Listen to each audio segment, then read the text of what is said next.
ស្រមៃមើលអ្នកភ្ញាក់ពីដំណេកកណ្ដាលយប់ដោយសារសំឡេងស្រែកកញ្ជ្រៀវពីចម្ងាយ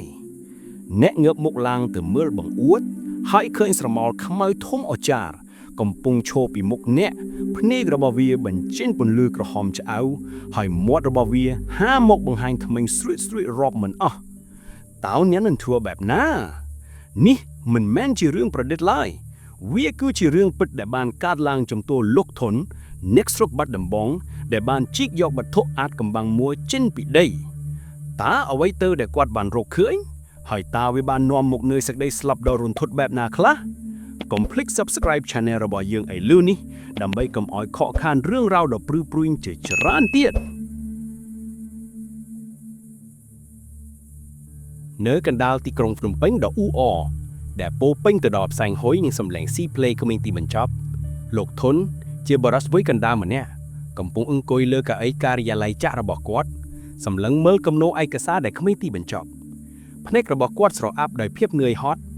ហើយស្មារបស់គាត់ធ្លាក់ចុះក្រោមទម្ងន់នៃទម្លាប់ប្រចាំថ្ងៃរាល់ព្រឹកគាត់គ្របពីដំណេកមុនថ្ងៃរះជិះកាត់ចរាចរណ៍ដ៏កកស្ទះដើម្បីទៅដល់ការងារហើយចំណាយពេលពេញមួយថ្ងៃនៅពីមុខកុំព្យូទ័រធ្វើកិច្ចការដដែលជីវិតរបស់គាត់ហាក់ដូចជាជាប់គាំងនៅខុនរង្វង់ដ៏គួរឲ្យធុញទ្រាន់គ្មានអ្វីថ្មីឬគួរឲ្យរំភើបកើតឡើងឡើយគាត់នឹកស្រមៃចង់បានភាពស្ងប់ស្ងាត់ភាពសាមញ្ញនិងខ្យល់អាកាសបរិសុទ្ធគាត់នឹកស្រមៃចង់បានជីវិតដែលគាត់អាចដាំដុះដីដោយដៃរបស់គាត់ផ្ទាល់មើលរុក្ខជាតិលូតលាស់និងរស់នៅដោយសន្តិភាពឆ្ងាយពីភាពអ៊ូអរនៃទីក្រុង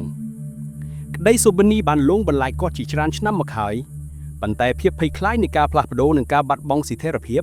បានឃុំឃាំងគាត់ទោះជាយ៉ាងណាក៏ដោយនៅថ្ងៃនេះអារម្មណ៍ធុញទ្រាន់បានឈានដល់ចំណុចកំពូលគាត់បាននឹងថាគាត់មិនអាចបន្តជីវិតបែបនេះបានទៀតទេគាត់ត្រូវការផ្លាស់ប្ដូរដ៏ធំមួយការរត់គេចខ្លួនពីភាពឯកោនៃជីវិតទីក្រុងគាត់បានសម្រេចចិត្តថាដល់ពេលហើយដើម្បីធ្វើឲ្យក្តីសុបិនរបស់គាត់คล้ายជាការពិតទោះជាវាមានន័យថាត្រូវបោះបង់អ្វីៗទាំងអស់ដែលគាត់ធ្លាប់ស្គាល់ក៏ដោយគាត់នឹងស្វែងរកដីមួយកន្លែងដាំដុះវានិងរស់នៅដោយសន្តិភាពឆ្ងាយពីស្រមោលអាប់អួរនៃទីក្រុងភ្នំពេញលោកធុនបានចំណាយពេលជាច្រើនសប្តាហ៍ដើម្បីស្វែងរកទីតាំងដ៏ល្អឥតខ្ចោះគាត់បានស្រាវជ្រាវគ្រប់តំបន់នៃប្រទេសកម្ពុជារហូតដល់គាត់បានរកឃើញដីមួយកន្លែងដ៏ធំល្វឹងល្វើយក្បែរព្រំដែនកម្ពុជាថៃក្រុងភូមិស្ងប់ស្ងាត់មួយនៅជាយខេត្តបាត់ដំបងដីនេះមានជីជាតិខ្ពស់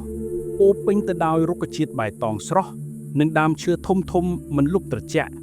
វាគឺជាកន្លែងដែលគាត់នឹកស្រមៃចង់បានយ៉ាងពិតប្រាកដគាត់បានប្រើប្រាស់ប្រាក់សន្សំពេញមួយជីវិតរបស់គាត់ដើម្បីទិញដីនេះ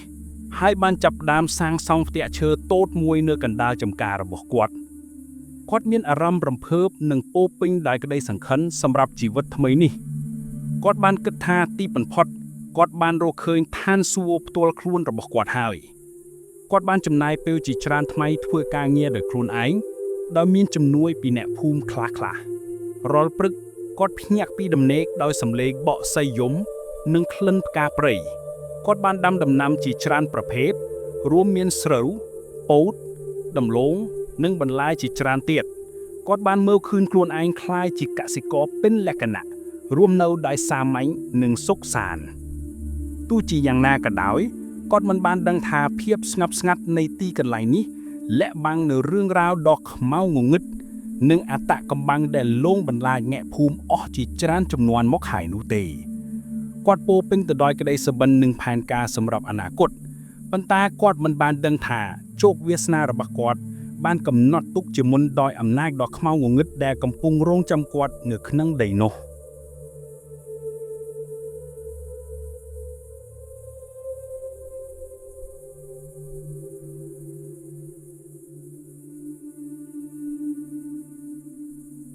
អ្នកភូមិនៅខេត្តបាត់ដំបងមានភាពរួសរាយរាក់ទាក់និងបានជួយលោកធនជាច្រើនក្នុងការតាំងទីលំនៅថ្មី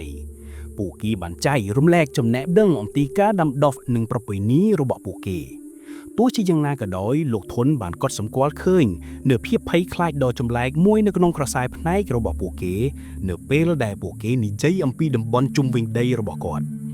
ពួកគេបាននិយាយអំពីភាពសម្បូរបែបនៃដីប៉ុន្តែក៏បានរអ៊ូអំពីអារក្សខ្មៅឬទេវតាអារក្សស៊ីមនុស្សដ៏ចំណាស់មួយអង្គដែលបានឆក់យកជីវិតមនុស្សជាច្រើនជំនាន់មកហើយពួកគេបានប្រាប់រឿងរ៉ាវដ៏រន្ធត់អំពីញាក់ភូមិដែលបាត់ខ្លួនដោយគ្មានដានឬត្រូវបានគេប្រទះឃើញស្លាប់ដោយស្ថានភាពដ៏គួរឲ្យភ័យខ្លាច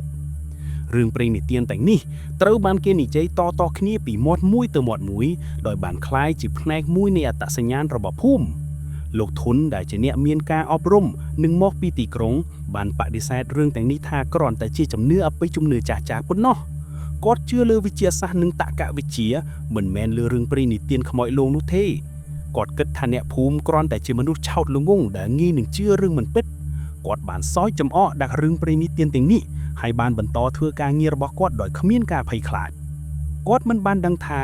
ការធ្វេសប្រហែសរបស់គាត់ចំពោះការព្រមានទាំងនេះនឹងនាំមកនូវគ្រោះថ្នាក់ដ៏ធំធេងដល់ខ្លួនគាត់និងអ្នកដទៃនោះទេភាពល្ងងខ្លៅរបស់គាត់បានคล้ายជាក្របពូជនៃមហន្តរាយដ៏រន្ធត់មួយដែលនឹងចាប់ផ្ដើមកើតឡើងក្នុងពេលឆាប់ៗនេះមួយឆ្នាំបានកន្លងផុតយ៉ាងលឿនចាប់តាំងពីលោកធុនបានផ្លាស់ប្ដូរមកកាន់ខេត្តបាត់ដំបងក្តីសុបិនរបស់គាត់បានคล้ายជាការពិតចំការរបស់គាត់បានលូតលាស់យ៉ាងត្រចះត្រចង់ដោយមានដំណាំបៃតងស្រស់និងផ្លែឈើជាច្រើនប្រភេទដែលកំពុងទុំពេញដើមរាល់ព្រឹកព្រលឹមគាត់បានក្រោកឡើងដោយស្នាមញញឹមនៅលើផ្ទៃមុខដោយមានអារម្មណ៍រីករាយនឹងខ្យល់អាកាសបរិសុទ្ធនិងសំឡេងធម្មជាតិគាត់បានចំណាយពេលពេញមួយថ្ងៃធ្វើការងារនៅក្នុងចម្ការរបស់គាត់ដោយមិនមានការនឿយហត់អ្វីបន្តិចឡើយ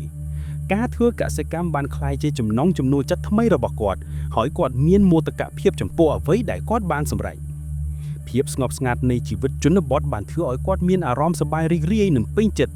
គាត់លែងនឹកគិតដល់ភាពអ៊ូអរនៃទីក្រុងភ្នំពេញទៀតហើយសំឡេងរថយន្តនិងផ្សែងហ៊ុយត្រូវបានជំនួសដោយសំឡេងបាក់សៃយំនិងក្លិនផ្កាព្រៃគាត់មានអារម្មណ៍ថាទីបញ្ចប់គាត់បានរកឃើញគោលបំណងនៃជីវិតរបស់គាត់ហើយការព្រួយព្រមានរបស់អ្នកភូមិអំពីអារក្សខ្មៅបានរសាត់បាត់ទៅក្នុងភាពមមាញឹមនៃជីវិតប្រចាំថ្ងៃរបស់គាត់បានគិតថាវាគ្រាន់តែជារឿងព្រេងនិទានចាស់ៗដែលមិនពិតគាត់គិតថាគាត់មានសុវត្ថិភាពហើយគ្មានអ្វីអាចមករំខានដល់សន្តិភាពរបស់គាត់បានឡើយទោះជាយ៉ាងណាក៏ដោយគាត់មិនបានដឹងថាភាពស្ងប់ស្ងាត់នេះគ្រាន់តែជាការចាប់ផ្ដើមនៃសុបិនអាក្រក់មួយប៉ុណ្ណោះគ្រោះថ្នាក់ដ៏ធំធេងកំពុងរងចាំគាត់នៅក្នុងដីដែលគាត់កំពុងដាំដុះនោះរសៀលមួយដ៏ក្តៅហែងអាកាសធាតុហាក់ស្ងប់ស្ងាត់ខុសពីធម្មតាខ្យល់បក់រំភើយកាត់ស្លឹកឈើបង្កើតបានជាសំឡេងក្រលឹកតិចលោកធុនកំពុងរវល់ជីកដីនៅជ្រុងដាច់ស្រយាលមួយនៃចំការរបស់គាត់ដើម្បីត្រៀមដាំដំណាំថ្មីកម្ដៅថ្ងៃចាំងចំខ្នងធ្វើឲ្យគាត់បែកញើសជោកប៉ុន្តែគាត់នៅតែធ្វើការងារដោយយកចិត្តទុកដាក់រំពាលនោះចបកាប់របស់គាត់បានប៉ះនឹងវត្ថុរឹងអ្វីមួយរំកប់ក្នុងដីសំឡេងប៉ះគ្នាបានបន្លឺឡើងឮសូរលាន់រំពើងគួរឲ្យភ្ញាក់ផ្អើលលោកធុនបានឈប់ជីកមួយផ្លែតភ្នែករបស់គាត់សម្លឹងទៅកន្លែងដែលចបកាប់បានប៉ះដំបូងគាត់គិតថាវាគ្រាន់តែជាដុំថ្មធំមួយប៉ុណ្ណោះប៉ុន្តែអារម្មណ៍ចម្លែកមួយបានធ្វើឲ្យគាត់ចង់ជីកវាឲ្យកាន់តែជ្រួយទៅទៀតដោយមានការចង់ដឹងចង់ឃើញលោកធុនបានចាប់ផ្ដើមជីកដៃជុំវិញវត្ថុនោះយ៉ាងប្រុងប្រយ័ត្នគាត់ជីកយឺតម្ដងបន្តិចព្រោះខ្លាចក្រែងធ្វើឲ្យខូចខាតវត្ថុនោះដីចាប់ផ្ដើមផុសហើយរូបរាងរបស់វត្ថុនោះក៏ចាប់ផ្ដើមលេចចេញជារូបរាងបន្តិចម្ដងអ្វីដែលគាត់បានរកឃើញមិនមែនជាដុំថ្មនោះទេប៉ុន្តែជាអ្វីដែលចម្លែកនិងគួរឲ្យភ័យខ្លាចជាងនេះទៅទៀតនៅពេលដែលដីបានជំរះចេញទាំងអស់ភ្នែករបស់លោកធុនបានបោកធំដោយការភ្ញាក់ផ្អើលនិងភាពតក់ស្លុតនៅពីមុខគាត់គឺជារូបសំណាកដ៏ចំណាស់មួយដែលកប់នៅក្នុងដីជាច្រើនឆ្នាំមកហើយវាហាក់ដូចជារងចាំនរណាម្នាក់មកដាស់វាឲ្យភ្ញាក់ពីដំណេកដ៏យូររបស់វា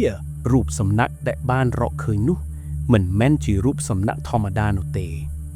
វាជារូបសំណាកបុរាណមួយមានពណ៌ខ្មៅក្រហមស្រអាប់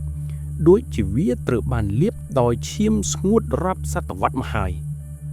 ផ្នែករបស់វាមានពណ៌ក្រហមឆ្អៅរលត់រលួងដូចធុញថ្មដែលឆេះបញ្ចេញពន្លឺគួរឲ្យខ្លាចហាក់ដូចជាកំពុងសម្លឹងមើលត្រង់មកកាន់លោកធុនមាត់របស់វាបើកហាធំបង្ហាញធ្មេញស្រួចរាប់មិនអស់រៀបជាជួរយ៉ាងមានសណ្ដាប់ធ្នាប់ដូចជាធ្គាមរបស់សត្វសាហាវដែលត្រៀមនឹងខំអ្វីដែលគួរឲ្យព្រឺព្រួយបំផុតនោះ គឺមានស្នាមប្រឡាក់ស្ងួតពណ៌ក្រមៅនៅជុំវិញមាត់របស់វាដែលមើលទៅដូចជាស្នាមឈាមក្រៀមក្រំលោកធុនមានអារម្មណ៍ថាដង្ហើមរបស់គាត់ត្រូវបានជាប់គាំងនៅក្នុងបំពង់កភាពត្រជាក់មួយបានរត់ពេញឆ្អឹងខ្នងរបស់គាត់ទោះបីជាអាកាសធាតុក្តៅហែងក៏ដោយរូបសំណាកនេះមិនត្រឹមតែគួរឲ្យខ្លាចនោះទេប៉ុន្តែវាបញ្ចេញនូវថាមពលអាក្រក់មួយប្រភេទដែលធ្វើឲ្យរោមរបស់គាត់ព្រឺខ្ញាក់វាហាក់ដូចជាមានជីវិតទោះបីជាវាជាថ្មក៏ដោយគាត់មានអារម្មណ៍ថាផ្នែកពណ៌ក្រហមរបស់វាកំពុងតាមដានគ្រប់ចលនារបស់គាត់ចង់បោះបង់វាចោលនៅទីនោះហើយរត់ទៅឆ្ងាយប៉ុន្តែជើងរបស់គាត់ហាក់ដូចជាជាប់នឹងដីការចង់ដឹងចង់ឃើញដ៏ចម្លែកមួយបានធ្វើឲ្យគាត់នៅស្ងៀមគាត់បានឈោងដៃទៅប៉ះរូបសំណាកនោះដោយភាពភ័យខ្លាចប៉ុន្តែភ្លាមនោះឯងក៏បានដកដៃត្រឡប់មកវិញគាត់ដឹងថាវត្ថុនេះមិនមែនជារបស់ធម្មតាឡើយហើយថាការរកឃើញរបស់គាត់នេះអាចនឹងនាំមកនូវគ្រោះថ្នាក់ដ៏ធំធេងដែលគាត់មិនអាចនឹកស្មានដល់ភាពស្ងប់ស្ងាត់នៃរសៀលនោះត្រូវបានជំនួសដោយភាពភ័យខ្លាចនិងភាពរន្ធត់ដោយមានអារម្មណ៍ភ័យខ្លាចយ៉ាងខ្លាំងលោកធុនបានសម្រេចចិត្តថាគាត់មិនអាចទុកវត្ថុដ៏គួរឲ្យខ្លាចនេះ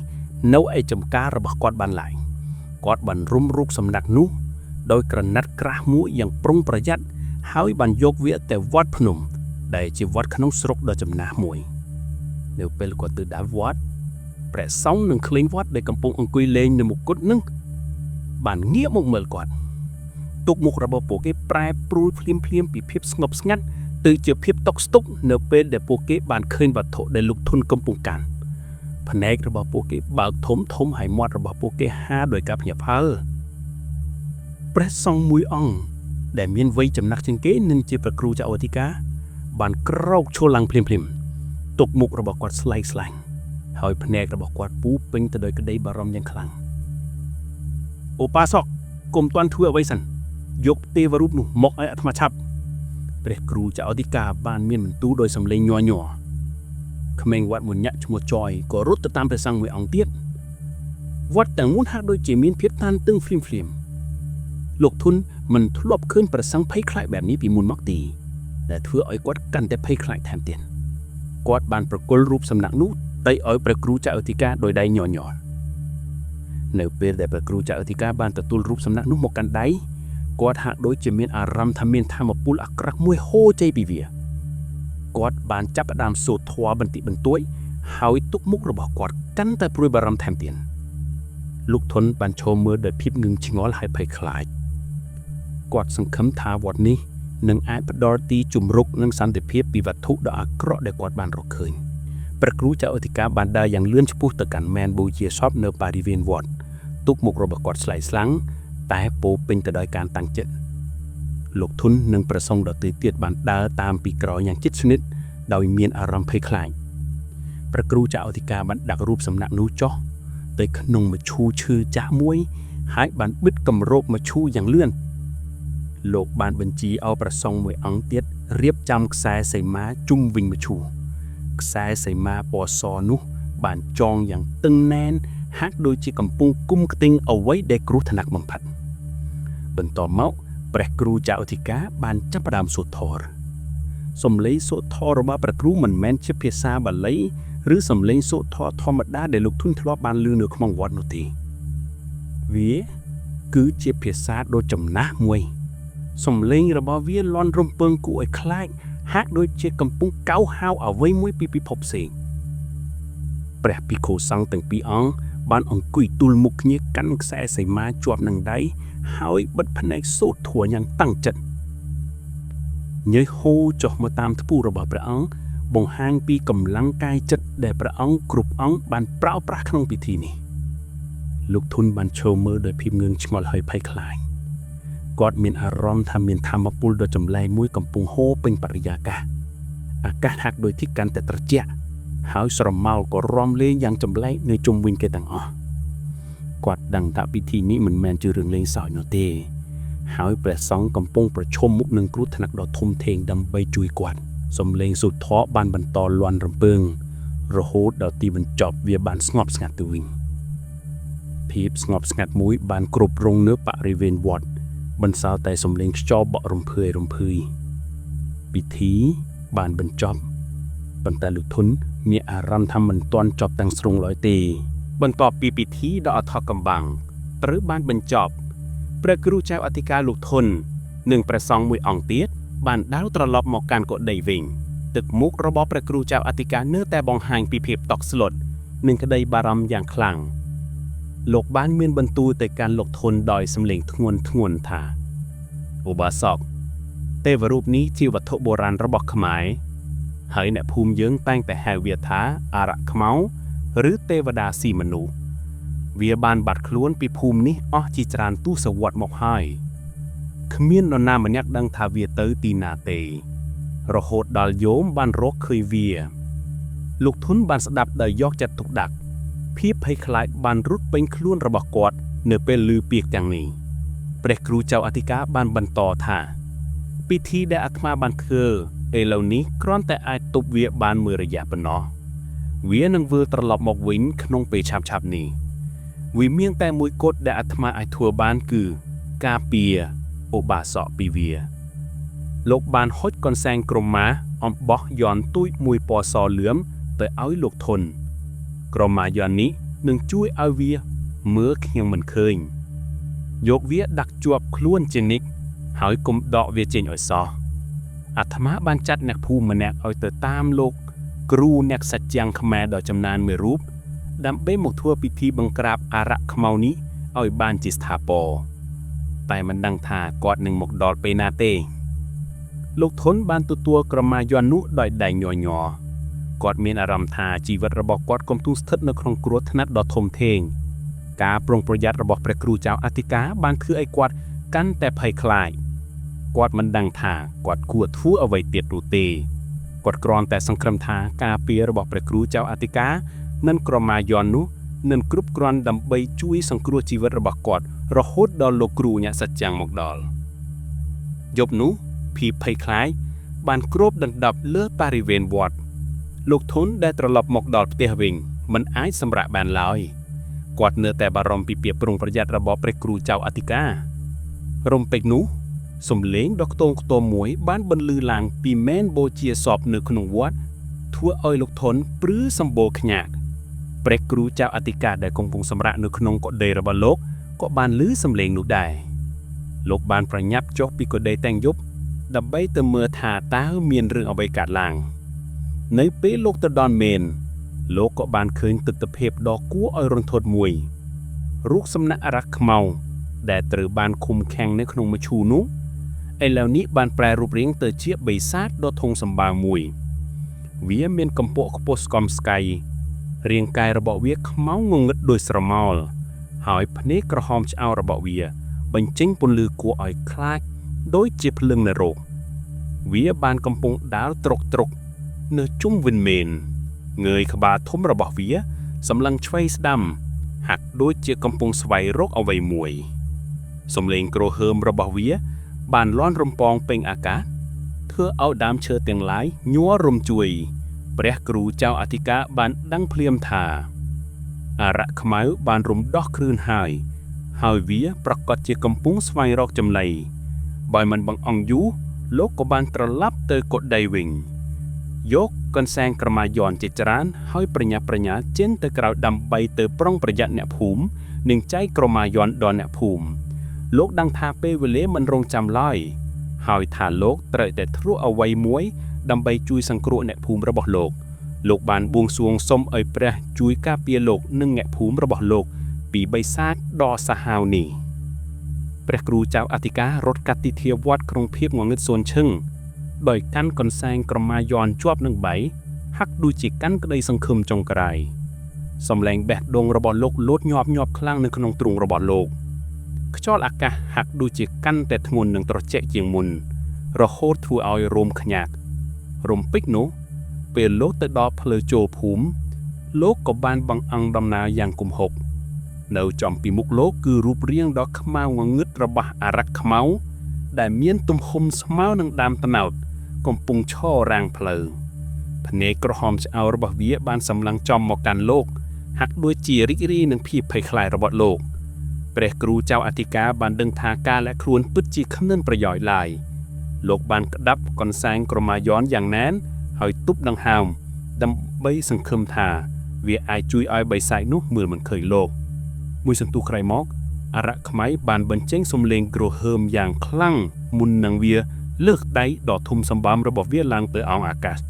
ព្រះគ្រូចៅអធិការបានដឹងថាវាបានមើលឃើញលោកហើយលោកត្រឹមតែបិទភ្នែកហើយបួងសួងសុំឲ្យព្រះជាម្ចាស់ជួយសង្គ្រោះលោកដៃរបស់បិសាចនោះបានធ្លាក់ចុះមកយ៉ាងលឿនចាក់ទម្លុះពោះរបស់លោកគ្រូឲ្យលោកដួលទៅលើដីលោកបានប្រឹងប្រែងរើសប្រំរាស់យ៉ាងអស់កម្លាំងតែគ្មានប្រយោជន៍ឡើយបិសាចនោះបានចាប់តាមហែកនឹងស៊ីថ្លាមប្រមាត់ពោះវៀនរបស់លោក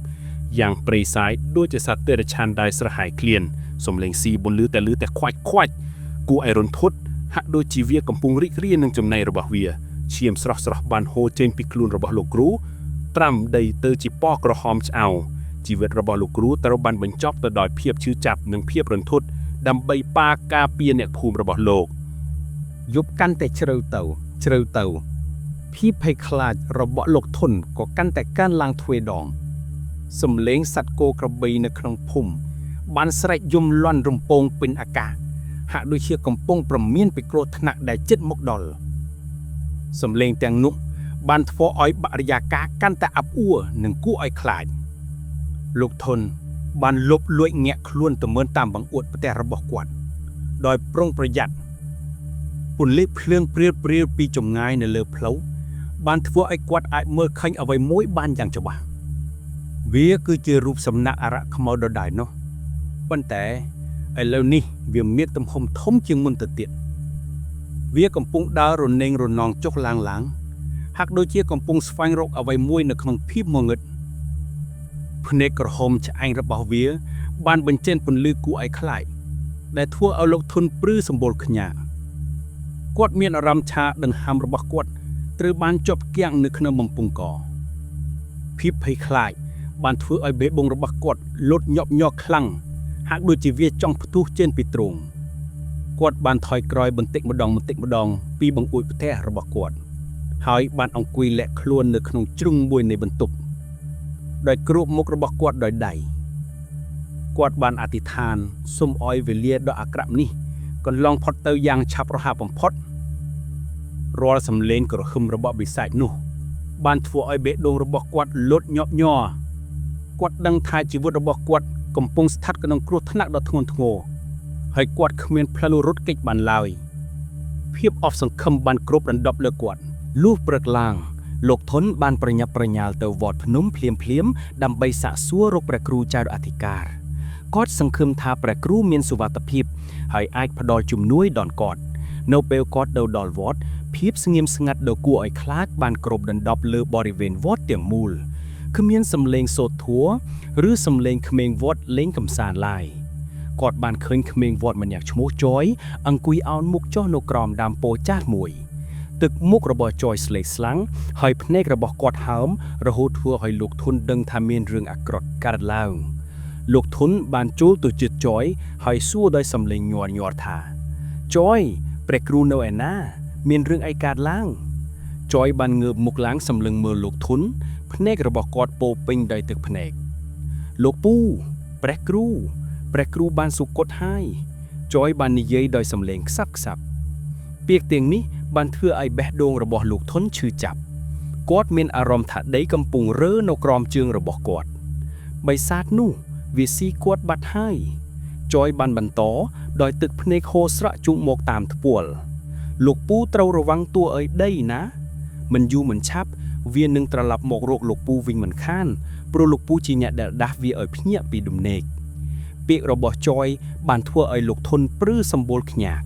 គាត់មានអារម្មណ៍ថាភាពត្រជាក់មួយបានរត់ពេញឆ្អឹងខ្នងរបស់គាត់ក្តីសង្ឃឹមចុងក្រោយរបស់គាត់ត្រូវបានរលាយបាត់ទៅហើយគាត់គ្មាននរណាម្នាក់ជាទីពឹងទៀតឡើយគាត់បានឈរនៅទីនោះក្រោមលុបដើមពោធិ៍ដ៏ធំហាក់ដូចជាកំពុងរងចាំសេចក្តីស្លាប់មកដល់លោកធុនបានត្រឡប់មកដល់ផ្ទះវិញទាំងអារម្មណ៍អស់សង្ឃឹមពាក្យសម្ដីរបស់ចយបានលួងបន្លាចគាត់ជាប់ក្នុងខួរក្បាលព្រះគ្រូចៅអធិការដែលជាទីពឹងតែមួយគត់របស់គាត់ ឥឡូវនេះបានបាត់បង់ជីវិតទៅហើយគាត់មានអារម្មណ៍ថាឯកោនឹងងាយរងគ្រោះជាងពេលណាទាំងអស់គាត់បានដើរទៅកាន់ជ្រុងម្ខាងនៃបន្ទប់ហើយបានអង្គុយចុះទាំងទឹកភ្នែកហូរដោយមិនដឹងខ្លួនគាត់បានសម្លឹងមើលក្រមាយន្តដែលព្រះគ្រូបានប្រគល់ឲ្យគាត់វាហាក់ដូចជាក្តីសង្ឃឹមដ៏ស្ដាងមួយសម្រាប់គាត់ប៉ុន្តែគាត់មិនប្រកាសថាវានឹងអាចការពារគាត់បានយូរប៉ុណ្ណានោះទេភាពងងឹតបានចាប់ផ្ដើមគ្រប់ដណ្ដប់លើផ្ទៃមេឃរាល់សំឡេងខ្យល់បក់ឬសំឡេងសត្វល្អិតយំសុទ្ធតែធ្វើឲ្យគាត់ព្រឺសម្បល់ខ្ញាក់គាត់មានអារម្មណ៍ថាអារក្សខ្មៅកំពុងតែតាមដានគាត់ត្រៀមនឹងវាយប្រហារគ្រប់ពេលគាត់បានព្យាយាមរៀបចំផែនការដើម្បីគេចខ្លួនប៉ុន្តែគ្មានផ្លូវណាដែលគាត់អាចទៅបានឡើយគាត់ត្រូវបានជាប់គាំងនៅក្នុងផ្ទះរបស់គាត់ហុំព័ទ្ធដោយភាពភ័យខ្លាចក្តីសង្ឃឹមតែមួយគត់របស់គាត់គឺលោកគ្រូអ្នកសេចចាំដែលព្រះគ្រូចៅអធិការបានចាត់អ្នកភូមិឲ្យទៅតាមគាត់បានបួងសួងសុំឲ្យលោកគ្រូអ្នកសេចចាំមកដល់ឲ្យបានឆាប់បំផុតមុនពេលដែលបិសាចនោះត្រឡប់មកវិញរាល់វិនាទីហាក់ដូចជាយូរអង្វែងរហូតធ្វើឲ្យគាត់មានអារម្មណ៍ថាដូចជាកំពុងរងចាំសេចក្តីស្លាប់មកដល់គាត់បានត្រឹមតែអង្គុយស្ងៀមអោបក្រមាយន្តជាប់នឹងទ្រូងដោយសង្ឃឹមថាវានឹងអាចផ្ដល់ការការពារដល់គាត់បន្តិចបន្តួចលុះដល់យប់ជ្រៅភាពងងឹតបានគ្របដណ្ដប់លើផ្ទៃមេឃទាំងមូលហើយសំឡេងសត្វល្អិតយំបានលាន់ឮសូរយ៉ាងងងឹតងងល់ដោយអ្វីដែលចយបានព្រមានអារក្សខ្មៅបានត្រឡប់មកវិញហើយលោកធនដែលកំពុងអង្គុយបួងសួងសុំសេចក្តីសុខនៅក្នុងផ្ទះបានលុបលួចងាកទៅមើលតាមបង្អួចម្ដងទៀតដំបូងគាត់មិនបានឃើញអ្វីសោះក្រៅពីភាពងងឹតដ៏ស្ងាត់ជ្រងឹមគាត់បានដកដង្ហើមធូរស្រាលប៉ុន្តែភ្លាមនោះស្រមោលដ៏ធំសម្បៅមួយបានលេចឡើងនៅត្រង់បង្អួចរបស់គាត់បាំងពន្លឺព្រះច័ន្ទទាំងស្រុងភ្នែកក្រហមឆ្អៅរបស់អារក្សខ្មៅបានសម្លឹងចំមកកាន់គាត់ហាក់ដូចជាកំពុងសម្លឹងចូលទៅក្នុងប្រលឹងរបស់គាត់លោកធនបានស្រែកយំដោយភាពភ័យខ្លាចហើយបានស្ទុះរត់ចេញពីផ្ទះយ៉ាងលឿនបំផុតឆ្ពោះទៅកាន់ចំការរបស់គាត់រត់ទៅមុខដោយមិនងាកក្រោយជើងរបស់គាត់បានបោះជំហានយ៉ាងលឿនបំផុតហាក់ដូចជាជីវិតរបស់គាត់ពឹងផ្អែកលើការរត់នេះសំឡេងគ្រោះហើមរបស់បិសាចនោះបានលាន់រពឹងតាមពីក្រោយគាត់ហាក់ដូចជាវាកំពុងតាមប្រមាញ់គាត់យ៉ាងប្រកៀកប្រកិតភាពភ័យស្លន់ស្លោបានគ្របដណ្ដប់លើគាត់រហូតធ្វើឲ្យគាត់មិនអាចគិតអ្វីបានក្រៅពីការរត់គេចខ្យល់ហាក់ដូចជាខ្វះពិបាកនឹងដកដង្ហើមរំពេចនោះជើងរបស់គាត់បានទាក់នឹងគល់ឈើចាស់មួយដើមដែលដុះធំនៅក្នុងចំការលោកធនបានដួលទៅលើដីក្រមាយន្តបានរបូតចេញពីដៃរបស់គាត់ហើយជ្រុះបាច់ទៅក្នុងភាពងងឹតគាត់បានព្យាយាមក្រោកឈរឡើងប៉ុន្តែវាហាក់ដូចជាយឺតពេលទៅហើយស្រមោលដ៏ធំសម្បើមរបស់អារក្សខ្មៅបានគ្របដណ្ដប់លើគាត់លោកធនបានព្យាយាមក្រោកឈរឡើងយ៉ាងអស់ពីកម្លាំងប៉ុន្តែវាហាក់ដូចជាយឺតពេលទៅហើយអារក្សខ្មៅបានឈោងដៃដ៏ធំសម្បើមរបស់វាចាប់ទៅលើរាងកាយរបស់លោកធនយ៉ាងណែនលោកបានប្រឹងប្រែងរើបំរាស់យ៉ាងអស់សង្ឃឹមប៉ុន្តែគ្មានប្រយោជន៍ឡើយកម្លាំងរបស់បិសាចនោះខ្លាំងពេកហួសពីអ្វីដែលមនុស្សធម្មតាអាចតទល់បានឆ្អឹងរបស់លោកធនបានបាក់ខ្ទេចខ្ទាំក្រោមការក្តាប់របស់វាសំឡេងបាក់ឆ្អឹងបានលាន់ឮសូរក្រឹបគួរឲ្យរន្ធត់នៅក្នុងភាពងងឹតឈាមស្រស់បានហូរចេញពីមាត់របស់លោកធនហូរចុះមកតាមក្បាលរបស់គាត់អារក្សខ្មៅបានលើករាងកាយរបស់លោកធនឡើងលើអាកាសហាក់ដូចជាកំពុងលើកតុក្កតាមួយភ្នែកក្រហមឆ្អៅរបស់វាបានសម្លឹងចំមកកាន់ភ្នែករបស់លោកធនដោយទឹកមុខដ៏សាហាវយំខ្នងអ្វីដែលលោកធនបានឃើញចុងក្រោយគឺមាត់ដ៏ធំសម្បើមរបស់អារក្សខ្មៅដែលមានធ្មេញស្រួចរាប់មិនអស់កំពុងបើកហាធំមកកាន់មុខរបស់គាត់ភ្លាមនោះអារក្សខ្មៅក៏ចាប់ផ្ដើមខំត្របាក់ស៊ីរាងកាយរបស់លោកធនយ៉ាងប្រៃផ្សៃសំឡេងស៊ីសត្វនិងបឺតឈាមបានលាន់ឮសូរលាន់រំពឹងបញ្ញាកាបគួរឲ្យរន្ធត់ជីវិតរបស់លោកធនត្រូវបានបញ្ចប់ទៅដោយភាពឈឺចាប់និងភាពរន្ធត់បំផុតនៅក្នុងមាត់របស់បិសាចអារក្សខ្មៅស្នាមឈាមបានប្រឡាក់ពេញដីនៅជុំវិញនោះបន្សល់ទុកតែភាពស្ងៀមស្ងាត់ដ៏គួរឲ្យខ្លាចយប់នោះអារក្សខ្មៅបានស៊ីចំណីយ៉ាងឆ្អែតឆ្អន់មុននឹងបាត់ខ្លួនទៅក្នុងភាពងងឹតវិញលុះព្រឹកឡើងព្រះអាទិត្យបានរះឡើងបំភ្លឺបរិវេណចំការរបស់លោកធនដែលពោរពេញទៅដោយភាពស្ងៀមស្ងាត់ដ៏គួរឲ្យខ្លាចភាពស្ងៀមស្ងាត់នេះខុសប្លែកពីថ្ងៃធម្មតាដែលតែងតែមានសំឡេងបាក់សៃយំនិងសំឡេងខ្យល់បក់រំភើយ ព្រឹកនេះភាពអាប់អួរបានគ្របដណ្ដប់លើគ្រប់ទិសទីលោកគ្រូអ្នកសច្ចមខ្មែរឬអ្នកប្រេះដែលមានឈ្មោះល្បីល្បាញបានធ្វើដំណើរមកដល់ភូមិនោះហើយចយនិងព្រះសង្ឃមួយអង្គទៀតបានប្រញាប់ប្រញាល់នាំលោកគ្រូអ្នកសច្ចមទៅកាន់ចំការរបស់លោកធនភ្លាមនៅពេលពួកគេទៅដល់ផ្ទះពួកគេមិនបានឃើញលោកធននៅទីនោះទេភាពភ័យខ្លាចបានចាប់ផ្ដើមគ្របដណ្ដប់លើពួកគេបាននាំគ្នាដើរស្វែងរកលោកធននៅជុំវិញចំការរំពេចនោះពួកគេក៏បានប្រទះឃើញទិដ្ឋភាពដ៏គួរឲ្យរន្ធត់មួយនៅខាងក្រោយចំការសាកសពរបស់លោកធនបានដេកស្លាប់នៅទីនោះក្នុងសភាពខ្ទេចខ្ទាំរហូតមើលលែងស្គាល់រាងកាយរបស់គាត់ត្រូវបានហែកជាបំណែកហើយឈាមបានប្រឡាក់ពេញដីអ្វីដែលគួរឲ្យព្រួយសម្បល់ខ្ញាក់ជាងនេះទៅទៀតនោះគឺរូបសំណាកអារក្សខ្មៅដែលមានទំហំតូចដូចដើមត្រូវបានគេដាក់នៅលើពុះរបស់លោកធនមាត់របស់រូបសំណាកនោះមានប្រឡាក់ទៅដោយឈាមស្រស់ហាក់ដូចជាវាទើបតែស៊ីចំណីឆ្អែតលោកគ្រូអ្នកសច្ចមបានឈរមើលទិដ្ឋភាពនោះដោយទឹកមុខតឹងតែងគាត់ដឹងថាគាត់បានមកដល់យឺតពេលហើយគាត់បានលើករូបសំណាកនោះឡើងដោយប្រុងប្រយ័ត្នហើយបាននិយាយដោយសំឡេងធ្ងន់ថាយកសាកសពនេះទៅធ្វើបុណ្យតាមប្រពៃណីទៅចំណែកឯទេវរូបអារក្សខ្មៅនេះខ្ញុំនឹងយកវាទៅបង្ក្រាបឲ្យបានជាស្ថាពរបន្ទាប់ពីនិយាយចប់លោកគ្រូអ្នកសច្ចមក៏បានយកអារក្សខ្មៅនោះបន្តដំណើរទៅមុខដោយមិនមាននរណាម្នាក់ដឹងថាគាត់នឹងយកវាទៅធ្វើអ្វីនោះរឿងរ៉ាវរបស់លោកធនបានបញ្ចប់ទៅដោយភាពសោកសៅនិងរន្ធត់ជាទីបំផុតការជីកយកទេវរូបអារក្សខ្មៅចេញពីដីបាននាំមកនូវមហន្តរាយដ៏ធំធេងដល់ជីវិតរបស់គាត់ក៏ដូចជាជីវិតរបស់ព្រះគ្រូចៅអធិការផងដែរទោះបីជាលោកគ្រូអ្នកសច្ចមបានមកដល់តនពេលដើម្បីបង្ក្រាបវាក៏វាហាក់ដូចជាយឺតពេលទៅហើយសម្រាប់ជនរងគ្រោះទាំងអស់រឿងនេះបានបង្ហាញឲ្យយើងឃើញថាវត្ថុបុរាណមួយចំនួនប្រហែលជាល្អប្រសើរជាងប្រសិនបើយើងទុកវាចោលនៅកន្លែងដែលវាគួរតែនៅតើអ្នកគិតថាទេវរូបអារក្សខ្មៅនោះត្រូវបានបង្ក្រាបជាស្ថាពរហើយឬនៅឬមួយវានៅតែលាក់ខ្លួននៅកន្លែងណាមួយកំពុងរងចាំនរណាម្នាក់ដាស់វាឲ្យភ្ញាក់ពីដុំណេកម្ដងទៀតកុំភ្លេច like វីដេអូនេះនិង subscribe channel របស់យើងដើម្បីទទួលបានរឿងរ៉ាវខ្មោចព្រាយបិសាចដ៏ព្រឺព្រួចជាច្រើនទៀតដែលនឹងធ្វើឲ្យអ្នកគេងមិនលុបពេញមួយយប់ហើយកុំភ្លេច comment នៅខាងក្រោមប្រាប់យើងផងថាតើអ្នកមានរឿងរ៉ាវខ្មោចលងអ្វីខ្លះដែលអ្នកចង់ឲ្យយើងនិទាន